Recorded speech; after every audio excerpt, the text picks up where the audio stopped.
As a woman, are you finding it challenging to get traction in a male-dominated work environment? Learn how to navigate the invisible barriers that may be holding you back here on the Stand Out Get Noticed podcast.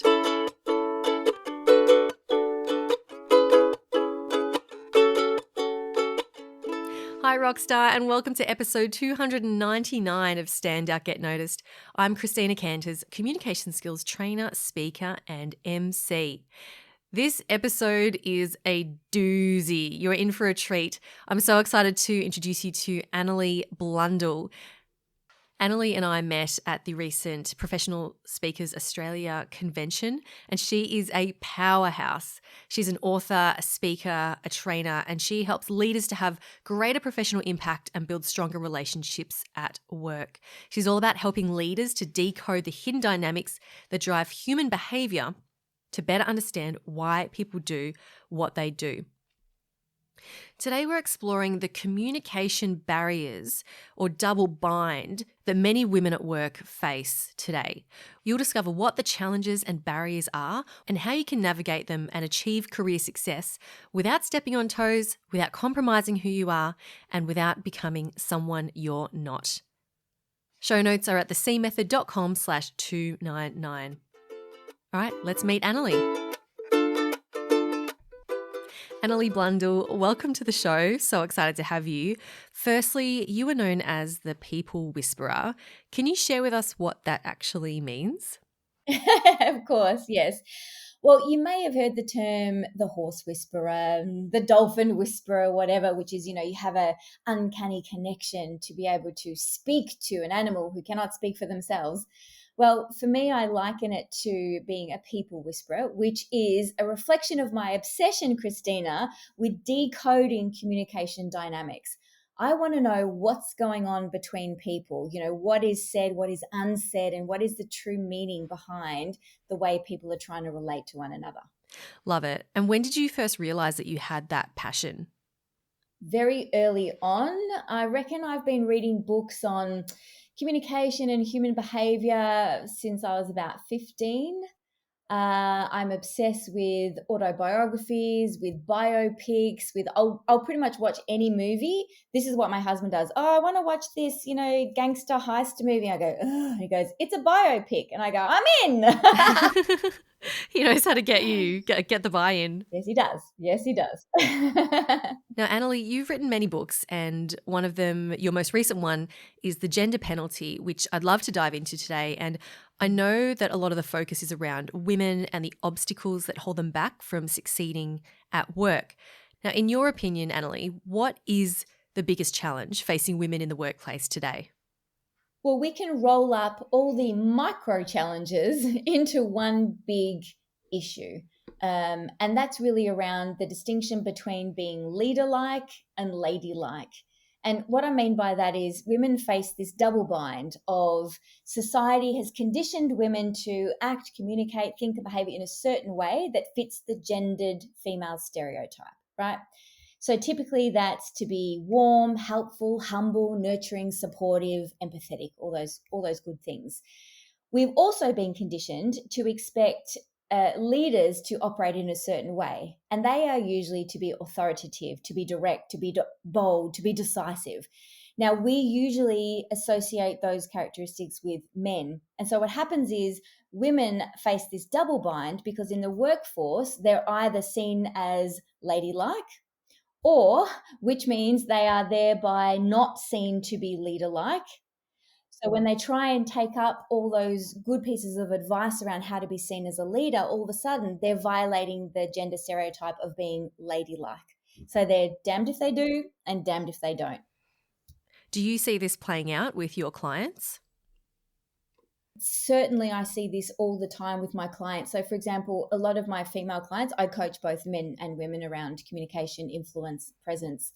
And what I notice is men are often coached to display more EQ, more empathy, more transformational leadership skills, and women are coached to show more authority, more gravitas, have more executive presence. And so what I notice is that women will often get confusing or conflicting feedback So you're really good at your job. We know you can get stuff done, but we're really not seeing that, leadership quality. We need you to be more authoritative. So women, they're more decisive, they're more bold, they stand firm, or they push back or hold to their ideas to be more authoritative. And then they get so now they're violating the ladylike norm. So now they get feedback that says, you need to tone it down a little. You're putting people off, back in your box, lady. You need to be a little nicer. Can you be a bit more friendly, a bit more warm? And that's where it becomes really confusing for people. Yeah, absolutely. So it sounds like there's this expectation that women need to be two different things, like have two different identities or ways of being. Is this something that most women are aware of in the workplace, or do you think that they just find themselves not progressing or getting this feedback and then not being really sure why it's happening? The latter. They're confused about it. They don't understand that this is an underpinning gender issue, actually, because a lot of women will personalize this stuff. One of the biggest pieces of feedback I get when I run my Women at Work programs, when we talk about, the gendered leadership landscape and how to navigate in a male-dominated environment, is women say, I thought it was just me. I really did think these were just my issues, and I tried so hard to fix it and to be better. But what I'm realizing is it actually doesn't matter what role you have, what industry you're in, or what company you work for, because what I'm hearing is all these women are getting the same kind of feedback. We're experiencing the same kind of issues, and that is liberating, because what I say to them then is we have to be able to move from personalization to normalization. This is what's going on. It's not just you, it's everyone, so that we can mobilize against it. So, Anneli, can you tell us more about that? Because I think a lot of the times women are hearing that they need to do something, like they need to improve themselves. So it's like something specific to them as an individual. But it sounds like generally what you're talking about, it's actually a cultural or systematic change that needs to happen. Yes. Can you share more about what you think needs to happen in order to fix this? Well, it's a twofold approach. And I love that you're asking that question, because most people aren't asking the question. And so what we get is a whole bunch of women saying, I need to build confidence. I need to build, assertive communication. And I say, yes, I teach women those things. So yes, do all those things. But there comes a point where women say, I'm done fixing myself, Anneli, right? I've done all the work I want to do. I just want that goddamn promotion, I feel I'm ready, but I'm not seen to be ready. So there's two things going on here. Yes, women do need to do some work because they're professionals in the workplace. Every man, woman, and child has to work on themselves to continue to grow and develop, right? You can't get away from that. But that's only half the story. Society has to meet women there. So, we might say to women, you need to speak up more, right? You need to speak up more. Women say this, get this a lot. You need to speak up more in meetings. So they do. They speak up more. But you have to understand the environment that they're speaking into. So half the reason they don't speak up more is when they do, they're discounted, overlooked, or ignored, or they're interrupted and cut off. So they don't bother anymore. So if you say to a woman, oh, we're not hearing from you, speak up more, and they do, and then they get cut off or interrupted or discounted, there is no point in giving that feedback and asking a woman to do half the work if society, i.e. the management, the policies, the cultural norms, don't meet them halfway. So why do you think that when they are speaking up, why are they getting interrupted or discounted? So we've been socialized, men and women, as boys and girls, have been socialized to communicate in different ways. Okay. So women or girls typically are socialized for their communication patterns to be to make space, to accommodate everyone, right? To play nicely with others, to not take the spotlight but shine the spotlight on someone else, right? So our aim is to connect with you. So this will be to elevate others, make them feel good, and so to make you good, yeah, exactly, nurture, affirm. So to make you feel good, one way to prop you up is to bring myself down. So I might minimize my certainty, or so that you can look like the hero in the conversation. I might use indirect speech. Do you have an example of maybe someone with a specific upbringing that they had that something that they were told to do or behave from young, which then led to that conditioning? You see this a lot in many of the Asian cultures. So this is something I'm seeing more and more. So again, typically when women are conditioned to give people space in conversations, that's one thing. But then if you overlay other upbringing elements like, so actually we know that parents typically give boys more space to speak. Teachers give boys more space to speak. University professors give young men more space to speak. So society treats the voices of men and women differently. Men are expected and invited and allowed to take up space. Women are expected to make space. Then you can add the cultural overlays on top of that, like, for example, the Asian culture, which I was saying before, where there's even more on top of that of, being quiet and not voicing or expressing opinions because it's not part of the culture. And like respecting elders, respecting your teachers, Correct. people who are senior to you. Yes, absolutely. So if we look at the other angle here, so we've got how boys are socialized. So boys are socialized to, they get credit by being the center of attention, the loudest, funniest, quickest, most competitive, the one that wins, right? So they're sort of conditioned into this competitive space. It's about elevating self. It's about, minimizing doubts. It's direct speech. It's about being authoritative versus being accommodating. So if you take those dynamics and you say women have been conditioned to take a step back and make space and wait to be invited in, and men have been conditioned to take space and expect others to get themselves in, we're already 2 steps apart.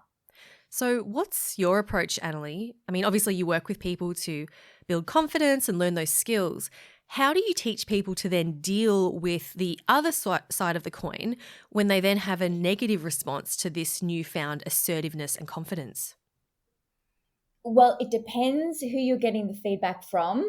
So if this is coming down the chain, you're having a skip level meeting and it's, 2 levels above you saying that, I just say yes and smile and don't raise it in that moment. But if this is, if you're getting this kind of conflicting feedback, it's worth putting something into the conversation to just stimulate the curiosity and the thinking around where is that feedback coming from. So, for example, if someone said to me, you seemed quite aggressive in that meeting, Anneli. You seemed like you were being really difficult. I might say something like, I'm sorry to hear that. That was not my intention.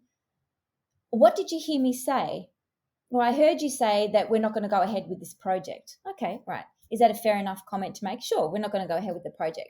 Well, I'm just curious, if Bob had said that the way I said that, would we be having this conversation? Because what I know from research is that women tend to be heard as being overly aggressive when they're just being assertive. So I just want to be clear here on where this is coming from. I'm sure that's a conversation that a lot of people have not thought about having or bringing up. But yeah, really good point. Yeah, and it's not an easy conversation to have. Yeah, right. It's not something that you would run out after your first, initiation into this world of gendered communication dynamics to say, hey, I think you're just saying that because you're a man and I'm a woman and, you don't even realize it's happening. I mean, we have to warm into. Step 1 is being aware that there are gendered dynamics in the communication. And step 2 is, how do we help other people notice this? How do we share our stories? How do we say, hey, I noticed that this happened in the conversation. Did you realize I didn't get a chance to finish my sentence in that meeting we had? Did you notice it took me 3 goes because I was interrupted 3 different times? I'm just wondering if you can help me with that. Perhaps next time you can come in and say, hey, I'd love to hear what Anneli has to say. Could you let her finish her sentence, please? We need to be talking about what's going on. So bringing it up with the person that did the interrupting? Yeah, and there's different strategies for this. So, I like to counsel people, if this is the first time it's ever happened, maybe take the person aside after the meeting and have a quiet word. There's no point shaming anyone in the moment. If you think this is nothing to do with you, this is actually a conversational style of that person and they do it to everyone, Don't personalize it. Perhaps go to others or your manager or someone to say, hey, this person's a bit difficult to deal with. If it happens routinely, you've talked to them outside the meeting, maybe you've talked to their manager, they've talked to them, like you've done all the things that you think will help and it hasn't helped, and it's time to get a little bit more firm, then I would cut it in the moment. So it could be something like, I'm not finished speaking. Just give me a moment. Thanks. Or I'm still Right. So addressing it right there. on the spot, because what we need is a pattern interrupt, right? So we've got people who are conditioned to remember, take the space. And here's the other thing. This is a really important difference between the way men and women are conditioned to communicate. So men expect debate. They expect ritual opposition, right? Because it's part of the jostling for the top dog position. So if I say the report needs to be blue, someone will say, oh, Bob, you're out of your mind. It needs to be red. Don't be stupid. And John says, oh, no, I absolutely think it needs to be blue. And we expect this debate. And then afterwards, it's cheers, beers, and pats on the butt, and everything's fine, right? Because that's just part of the game. Whereas women don't expect ritual debate. We avoid debate. We go for ritual support, which is why we over apologize. Oh, I'm sorry, I cut you off, Christina. Sorry, I wanted to hear what you said. Oh, sorry, I know I'm not an expert in this, but maybe we could consider this instead. So we have that sort of subordinate style speech, whereas men have the dominant style speech. And so if we're in conversation and I'm expecting someone to take care of me in the conversation and they're expecting me to take care of myself, we're at odds. And they're going to dominate me every single time. So I need to understand that this is not personal. It's just how we've been conditioned, and that I need to step into that dialogue exchange and say, hey, this is not how I play the game. If we need to be in dialogue now, well, I need it to be, here's my opinion, or here's my thought. I have to get into that conversation so I can lead it perhaps to a different way of communicating, if that is my intention. As you were speaking, I was thinking about, like, let's say a woman does speak up and is assertive, and then all of a sudden, oh, you're not seen as ladylike, and oh, you're too abrasive. My question is, so what? Yes. Like, so what if I'm seen as abrasive in the workplace? Who bloody cares? Like, if you can show that you get the results done, and if you get the results and you get the job done and whatever, surely in this results-driven society that we live in, surely that's okay. So my question is, does it really matter? If we're not seen as ladylike, what are the consequences? Yes. Well, you choose how much it matters. Yep. It's a really good question, and I wish women would ask it of themselves more often, right? Instead of just assuming it matters. What if it doesn't matter? That's the first question. And if you choose to let it matter, to what extent do you want to let it matter? So it may be that I don't mind if you think I'm abrasive, because I know I need to get this done. And I know you're just making that assumption. You don't know me. It's the first time we've interacted. But everyone who means anything to me in this world of work knows who I really am and knows I'm an even, warm, balanced, personality. So it's just this momentary perception. I'm totally okay with that. Go hard, right? If it's your boss and they have this intractable perception of you and it is stopping you from getting a promotion, then I would dial up the warmth cues and soften those direct cues, just so you can recraft that perception if that's what's holding you back. So I guess it's about looking at, what's the real challenge here, or the real consequence, I should say, because I know that, like, I have clients who say, oh, my team sees me as the nice manager, and so therefore I don't want to hurt anyone's feelings, which means I never give them any constructive or negative feedback, which means I end up doing their work for them, or, I'm fixing their work. So it actually makes my clients' lives more difficult. And I have a number of clients who are like this. And my question to them is, well, do you have to be a nice manager? Can't you be an effective manager who gets along with your team, but you're still constructive? We don't have to be nice. Like, I believe there's different ways you can be, liked without needing to be nice. You know what I mean? And for those of you listening who are thinking, yes, I'm that nice manager, it's really important to be nice. In my coach training, 17 years ago, I still remember this. My trainer at the time said, nice is just an acronym for nothing in me cares enough to give you the truth. So, you have to be thinking about, yes, nice, are you nice, good, but to what cost? And actually what we know is that human beings grow and develop at the intersection of challenge and support. Challenge and support, right? So if you have too much challenge, it's too hard and you opt out, you won't continue. But if you have too much support, it's not hard enough. There's nothing to strive for. There's nothing to, to win or achieve. And so you also opt out. So we have to have that perfect balance of those levers. And so if you're just on that nice edge, people don't respect you because they can't trust that you'll give it to them straight when they need that feedback. And I truly believe that there is a way that you can deliver constructive feedback in a warm way. It doesn't have to be a cold, mean way. Like there's definitely ways, and that leads me to my next question, Anneli, around, let's go back to that meeting room situation where we want to be assertive and make our point and potentially interrupt someone.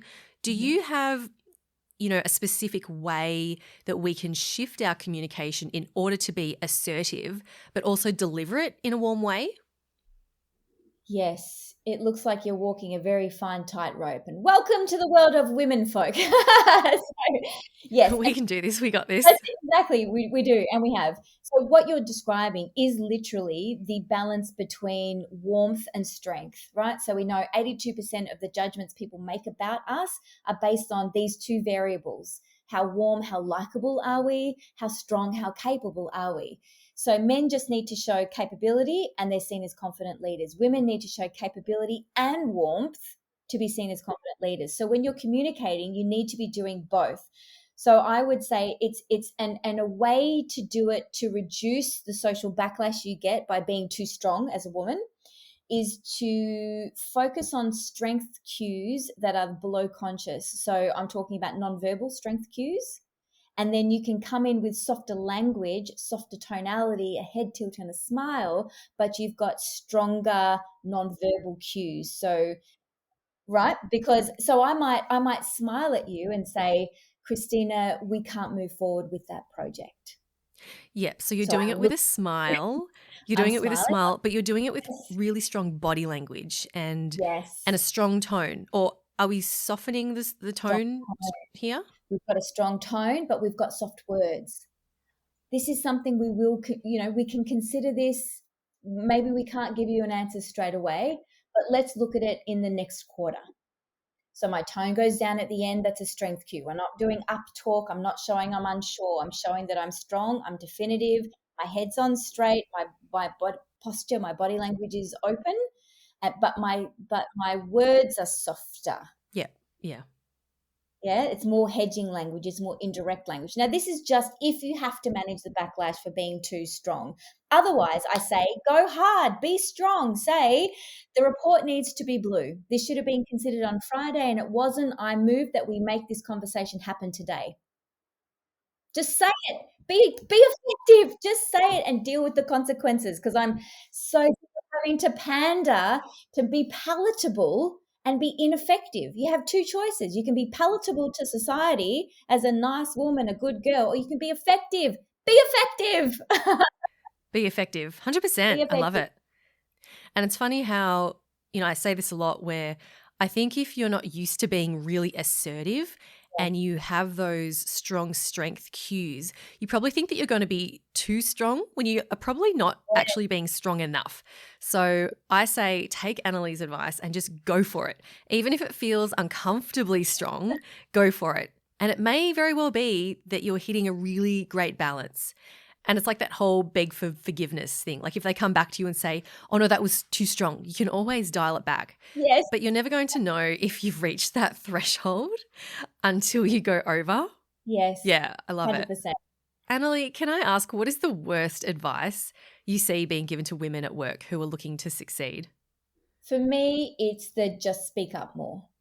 And we talked about this before, right? So just speak up. And I say, well, if you give a woman that advice without interrogating the reality around what is it in the culture that is causing her not to speak up, you're putting the burden of that fix all on her shoulders.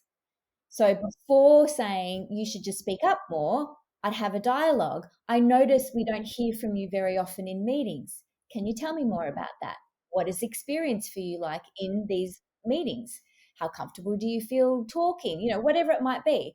And so you give them the opportunity to share the experience. You can then make the assessment. How much of this is environmental and how much of it is this? It may be that they do just need to speak up, and that's fine. But let's not assume it's because they have nothing to say. I'm telling you now, Christina, women do not lack for good ideas and clear perspectives. So it is not that they have nothing to contribute.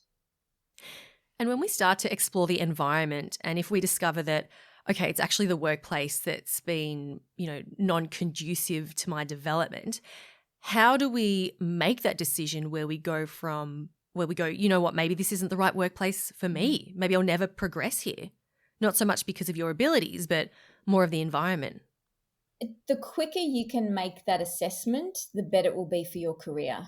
So, do all that you can do, work on yourself, go to all the courses, do what you can do. And if that is not effective and you keep getting overlooked, or you keep getting told you're not ready yet, or we need more experiences, which is what women get told the most in performance reviews, and it's not because of that, because you've seen Larry next to you who started after you, who's now being promoted over you, and you're thinking, nah, this is not right, then get out. 100%. The quicker the better. Yeah, I love it. Anneli, tell us about your book, The Gender Penalty, Turning Obstacles into Opportunities for Women at Work. Tell us who it's for and what can people expect to get from it. It's for women in male-dominated industries, and it's to help women navigate an unequal leadership landscape. So I want women to get really clear on the obstacles that are presented to them, so they, A, don't personalize it. Remember, we need to normalize it so we can mobilize against it. But more than that, I don't want to just bang on about, oh, woe is us and here's all the drama. I want to say, that's fine. It is what it is. But how can we practically and strategically do something about that? So it's a very practical guide. There's lots of tips and tricks. There's a huge digital bonus that you can download that has cheat sheets and coaches playbooks and chit chat clubs, which is for book clubs. All these tools that can help you navigate the practical inequity that you may be experiencing, exactly like what we've been talking about today. So good. Anneli, was there anything I didn't ask you today that you would like me to ask? What a great question. You could ask me, do you have a quiz that people can take to find out what penalty they may be facing? And yes, I do. I do. And how about I send it to you and we can put it in the notes. Amazing. So good. Let's do that. Yeah. So if you're wondering, you know what, maybe if you're unaware of what challenges you might be facing in the workplace, sounds like that would be a really good quiz for you to take. Well, Anneli, it's been such a pleasure having you on the show. If people want to connect with you, where can they go? They can Google me, AnneliBlundell.com. You'll find everything you need there. Thanks so much again, Anneli. Thanks, Christina.